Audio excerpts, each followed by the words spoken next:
want to start today talking about multilateralism. The Trump administration wants multilateral institutions to function, to actually work. But multilateralism, just for the sake of it, just to get together in a room and chat, doesn't add value. That brings me to the International Criminal Court, a thoroughly broken and corrupted institution. The United States has never ratified the Rome Statute that created the court, and we will not tolerate its illegitimate attempts to subject Americans to its jurisdiction. In June, the Trump administration authorized the imposition of economic sanctions against foreign persons directly engaged in ICC efforts to investigate U.S. or allied personnel and those who materially assisted in that effort. Today we take the next step because the ICC continues to target Americans, sadly.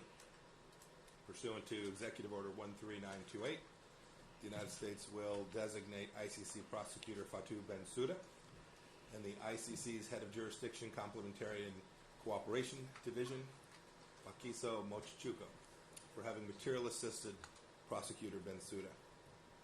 Individuals and entities that continue to materially support those individuals risk exposure to sanctions as well. Additionally, the State Department has restricted the issuance of visas for certain individuals involved in the ICC's efforts to investigate U.S. personnel. On the multilateral front further, I look forward to seeing my ASEAN Indo-Pacific counterparts next week at a host of virtual meetings. We'll have discussions that will be wide-ranging, including on COVID, North Korea, South China Sea, Hong Kong, and Burma's Rakhine State. I'll also raise how the Trump administration is restoring reciprocity to the U.S.-China relationship. And today we continue that necessary work. For years, the Chinese Communist Party has imposed significant barriers on American diplomats working inside the PRC. Specifically, the Chinese Communist Party has implemented a system of opaque approval processes designed to prevent American diplomats from conducting regular business, attending events, securing meetings, and connecting with the Chinese people, especially on university campuses and via the press and social media. Today, I'm announcing the State Department has established a mechanism requiring approval for senior Chinese diplomats in the United States to visit university campuses and to meet with local government officials. Cultural events with groups larger than 50 people hosted by the Chinese Embassy and consular posts outside our mission properties will also require our approval. Additionally, we're taking further steps to ensure that all official PRC, embassy, and consular social media accounts are properly identified as government accounts, Chinese government accounts. I have David Stilwell, our Assistant Secretary of East Asia Pacific Affairs, with me today. He'll take questions. We're simply demanding reciprocity. Access for our diplomats in China should be reflective of the access that Chinese diplomats in the United States have, and today's steps will move us substantially in that direction. Further on China, Undersecretary Kroc sent a letter recently to the governing boards of American universities, alerting them to the threats the Chinese Communist Party poses to academic freedom, to human rights, and to university endowments. These threats can come in the form of illicit funding for research, intellectual property theft, intimidation of foreign students, and opaque talent recruitment efforts. University governing boards can help ensure their institutions have clean investments and clean endowment funds by taking a few key steps. Disclose all PRC companies invested in endowment funds, especially those in emerging market index funds. Divest from Chinese companies on the Commerce Department entity list that are contributing to human rights violations, military coercion, and other abuses. And simply understand the recommendations issued by the President's Working Group on Financial Markets, which examine the risk to investors of Chinese companies that are listed on U.S. stock exchanges. Staying on China, but moving beyond our borders, we're hoping for a peaceful resolution of the situation on the India-China border. From the Taiwan Strait to the Himalayas and beyond, the Chinese Communist Party is engaged in a clear and intensifying pattern of bullying its neighbors. That bullying is also evident in the South China Sea. Last week, the United States imposed sanctions and visa restrictions on Chinese individuals and entities responsible for the CCP's imperialism there. Doing things such as unlawful energy surveillance activities in the economic zones for ally the Philippines and other countries. We also remain concerned, we've talked about this before, the activities of more than 300 Chinese-flagged vessels near the Galapagos, which are almost certainly engaged in illegal fishing. In light of this maritime lawlessness, it's no surprise that Beijing's candidate in the International Tribunal for the Law of the Sea election last week received more abstentions than any other candidate. China is the most flagrant violator of the Law of the Sea Convention, and nations all across the world are registering their disapproval. We're also concerned about Chinese actions in Tibet in light of the General Secretary's recent calls to synthesize Tibetan Buddhism and fight splitism there. We continue to call upon Beijing to enter into dialogue with the Dalai Lama or his representatives without preconditions to reach a settlement that resolves their differences. We're also tracking the situation in Belarus closely. Deputy Secretary Began traveled there last week at my direction. Belarusians deserve the right to choose their own leaders through a truly free and fair election under independent observation. We demand an immediate end to the violence against them and the release of all who are unjustly detained, and that includes U.S. citizen Vitaly Cherishikov. We're closely coordinating, too, with our transatlantic partners and are together reviewing significant targeted sanctions on anyone involved in human rights abuses and oppression. Turning to the Middle East, where I just got back from a productive trip and where we have senior officials there today. The region is changing rapidly thanks to President Trump's leadership, building up ties between Israel and its neighbors. The Abraham Accords are clear proof of just that. So is the first ever direct flight from Tel Aviv to Abu Dhabi, which took place this week, and the first direct flight between Israel and Sudan, which I was honored to make during my trip. Additionally, at every stop, I urge my counterparts to stand united against the Islamic Republic of Iran's threats to the region, which leads to my next point. 40 years ago this month, the Iranian regime arrested 9 members of the Baha'i National Spiritual Assembly of Iran. No one has heard from them since. Sadly, we must conclude that these 9 individuals met the same fate as the more than 200 other Iranian Baha'is who have been executed for peacefully practicing their faith. We ask the international community, when will Iran's regime be held accountable for those crimes? In Africa, we welcome the news that Sudan's civilian-led transitional government initiated a historic peace agreement with several opposition groups. That's good news. They suggested to me when I was visiting them that would likely occur. Good on them. And here close at home in the Western Hemisphere, the United States candidate Mauricio Claver Caron is the right person for the presidency of the International Development Bank. The vote, currently scheduled for September 12th, should not be delayed. It should happen that day. And on Venezuela, 34 countries have now joined the growing international consensus in favor of a transitional government. More and more nations know that the fraudulent National Assembly election scheduled by Maduro for December 6th of this year will neither be fair nor free. We also call on free and fair elections in Haiti as soon as technically feasible. And with that, I'm happy to take a handful of questions. Okay, let's start. Vivian? Yeah, great. Hello.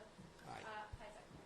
I wanted to ask you about your decision to address the RNC from Jerusalem. There was guidelines sent to State Department staff advising against participation in any partisan politics. And so what message does that send to the men and women of the State Department? Also, obviously, the House Foreign Affairs Committee has raised this issue as part of its complaint against you. And so if you can address all those issues. All I can say in my role as Secretary of State, I did this in my personal capacity. All I can say in my role as Secretary of State is the State Department reviewed this, was lawful, and I personally felt it was important that the world hear the message of what this administration has accomplished. Christina? Thank you. The yearly U.S. government China report, military China report, Yes, came out yesterday. yesterday. It said that China intends to double its nuclear warheads in the next 10 years and grow its global and naval presence. How do you think the U.S. and its allies should respond, and what do you think is the most alarming trend of China's military? So what was in that report yesterday doesn't come as news to anyone who's been following this issue for the past years. This administration is the first one that has truly called out the Chinese Communist Party for this military aggression, this buildup that has undertaken, and then, of course, responded to it. We've done a number of things. First, the President's put the largest defense budgets in American history in front of Congress, and they've passed it, $700+ billion. 2 years running. So we're making sure that America has the tools it needs to respond to any threat, including threats that emanate from the Chinese Communist Party. Second, on particular pieces of this, I'll give you an example, the nuclear weapons. We have implored the Chinese to be part of our strategic dialogue. We've suggested it's in their best strategic interest, it's in our best strategic interest, it's in the world's strategic interest to reduce the risk from these most dangerous weapon systems. And we're in productive conversations with the Russian on this very thing. If the Chinese Communist Party is serious about participating on the global stage and being a nation of size and scale that is part of this community, then it has an obligation. When you build out a nuclear arsenal with the kind of missile testing, more missile tests in China last year than I think all Western nations combined. If you're going to be serious, you have to use those in a way that is consistent with how nations undertake their obligations under the nuclear proliferation treaties, and all those obligations, written, unwritten, signed, and unsigned, and then they should enter in these strategic conversations. Well, we want to make sure that the risk of using those weapon systems in particular is diminished, and we stand ready to have them join this conversation with the Russians. I hope that they will. Nadia. Good morning, Mrs. Yes, ma'am. A deputy to President Erdogan just said that Washington partial lifting of arms sale to Cyprus will agitate the conflict in the eastern of the Mediterranean. How do you respond to that, and how do you assess Turkey's influence in the Middle East? And on Lebanon, sir, if I can, the French president just wrapped a visit to Beirut. He met with all political leaders, yet we have Assistant Secretary David Schenker in Beirut, and he did not meet with any political leaders. Is this a message? And are you coordinating with the French on any initiative? So as for Lebanon, we're certainly in close conversations with the French. We shared the same objective. Ambassador Hale was in Beirut several weeks back now. He met with a number of political leaders. The objective is the same. Business as usual in Lebanon just is unacceptable. I think President Macron said the same thing. This has to be a government that conducts significant reforms, real change. It's what the people of Lebanon are demanding. And the United States is going to use its diplomatic presence and its diplomatic capabilities to make sure that we get that outcome. I think the French share that. I think the whole world, frankly, sees the risk. Look, the risk stares you in the face. Missile systems, precision-guided missions that Hezbollah holds in the south. We all remember the history of Lebanon. Everybody disarms but Hezbollah. This is the challenge that is presented. And so those people who are either part of that or are playing footsie with Hezbollah should know that that's not productive. It's not what the people of Lebanon want, and it's not what the regional security situation demands. So I'm confident that the United States, the French, and all of us who are working there on the ground, both to meet the immediate needs and the result that flowed from the explosion that took place now several weeks back, as well as the longer-term challenges that are presenting in Lebanon. We'll all work on it together. You asked about the decision we made yesterday, or announced yesterday, with respect to Cyprus. It's been a long time coming. We've been working on this for an awfully long time. We know that this decision was announced in light of heightened tensions in the Eastern Mediterranean, but we thought it was the right thing, and so I made the decision we would move forward with it on the timeline that our decision was reached. President Trump's been in conversations with President Erdogan. He's spoken to the Prime Minister in Greece.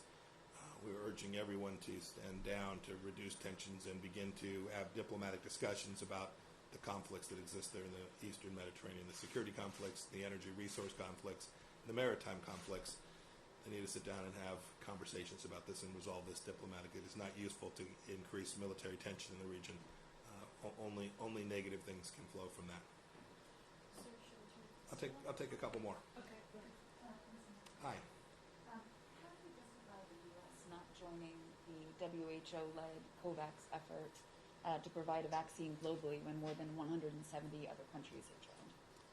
There is no nation that has been or will be as deeply committed to delivering vaccines all around the world as the United States of America. Not just in terms of dollars. We will dwarf every nation in terms of the financial resources, the goodness of the American people, to give our money to make sure that these vaccines are delivered all around. No nation will match us. It won't even be close. But it is also imperative that when we do that, we need to just do so in a way that's effective. It's not political, that it's science-based. And what we have seen demonstrate from the World Health Organization that it is not that. Yes, it's a question on Mexico. U.S. energy groups have written letters to you and others in the administration expressing concerns about developments in the energy sector in Mexico. They complain about the lack of legal certainty, investors' rights for U.S. companies in Mexico, by actions taken by the Mexican government. What is the Trump administration willing to do to defend U.S. interests in Mexico in the energy sector, and has this been risen to the presidential level? Most importantly, I'm familiar with this issue. We want American companies to have the opportunity to invest down in Mexico. It's what the USMCA was designed to achieve. We think there's been real progress there, but make no mistake, we've been clear. This isn't about, you talked about what we do to defend American interests down there. This is in Mexico's best interest. It's in Mexico's best interest to have American investment, the technology that is brought to develop Mexican energy resources to benefit the people of Mexico. And so we're in constant conversations with the Mexican government about this, certainly at every level of the United States government. It's important. We think this cooperative set of agreements that was reached between the United States, Canada, and Mexico can deliver on those outcomes in a way that NAFTA never could. So we'll continue to work on that challenge. Thank you all. Have a wonderful day. We'll keep civil here for a minute, like I was saying. Thank you, David.